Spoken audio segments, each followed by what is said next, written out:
I'm so stressed out.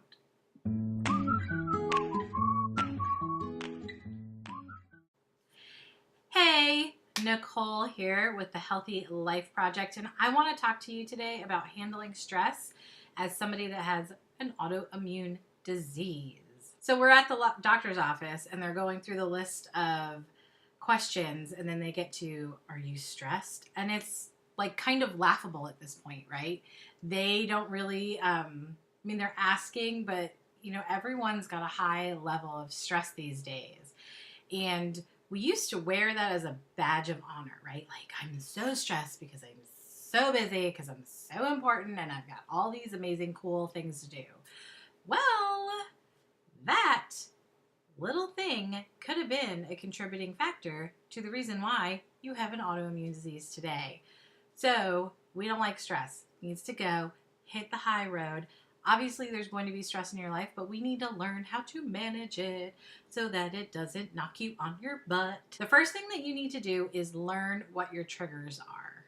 Everyone has different things that stress them out, and they're also on different levels. Is it the news? Is it a messy house? Is it a messy marriage? Is it messy money? Is it parenting? Tension in friendships? Is it that your schedule and your calendar are completely packed to the brim? So you've got to take an audit of the stress that you're feeling and look at the ones that you can control. There are some that you can control easier than others, right? Like you can control a packed calendar a lot more than you can control a major illness in your family. So start with the ones that you can control. Hand over volunteer positions, cut out activity, treat yourself to someone that cleans your house or the online ordering at the grocery store. So start there. Start handing over chores to the children. That was my favorite one. So then you want to move on to other areas like news and look for a buffer, right? Maybe have your significant other tell you the things that you really need to know. Or if you want to follow the news stories yourself, you need to control when and how they're delivered to you. So don't allow apps and different websites to just ping you and alert you with news stories as they come along.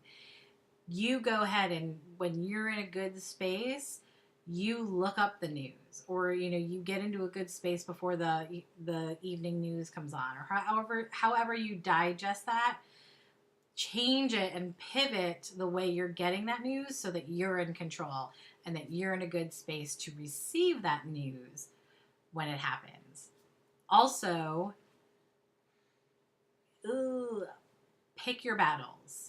If you are an advocate for a lot of things, you might need to look at just doing one or two things, one or two main causes that you really put your energy and your time and your resources to, right? There are so many needs out in the world, and we all want to do so many things for so many different charities and nonprofits and just people that need help.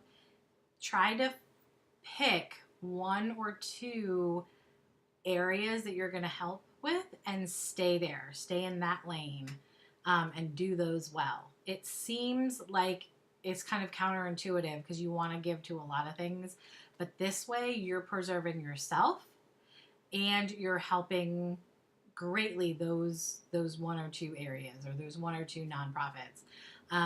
It's the same old adage of like, you've got to put the oxygen mask on yourself first. So if you spread yourself too thin, you're not going to be helping that much anyway, and it's going to stress you out, and you don't want to do that. The next area that you want to look at is, how do you handle conflict? Some people really need to talk about it right away. They need to get the conflict talked about, handled, managed, and then move on. Some people need to sit, think about it, maybe stew, just calm down sometimes, and then they can address it in a calm manner. Whatever, side you're on with that, it's totally okay. That's just the way you handle things. but know that about yourself and honor that. So if you are someone that really, really needs to just calm down and sit and think about things before you talk about it, and you have somebody that really, really, really wants to solve the conflict right away, just go ahead and say, if you could really just hold on a minute and let me sit on this for a while. I'd love to settle this with you tomorrow, or vice versa. If you're somebody that really likes to handle things right away, just go ahead out and reach out to that person and say, this is something that I would love to handle right away. Is there any way we can talk about this right now? And a big pro tip from me is, handle the small things right away. They might seem small, right? So like, that was a weird comment. Was she joking? Did she really mean that? Like, was she offended? Did I do something? Don't let that stuff stew. You might let it go in a couple of days, but you're spending time on that right now. Do yourself a favor, reach out to your friend and just clear it up. That way, number one, you are settling the issue and there's no stress. You know exactly where you stand. Number two, you are practicing for in case anything big comes up.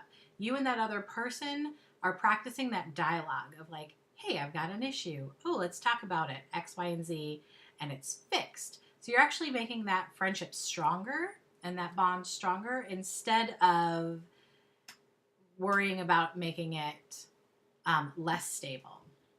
So again, it's kind of counterintuitive, but it totally makes sense in the end, and it saves you stress.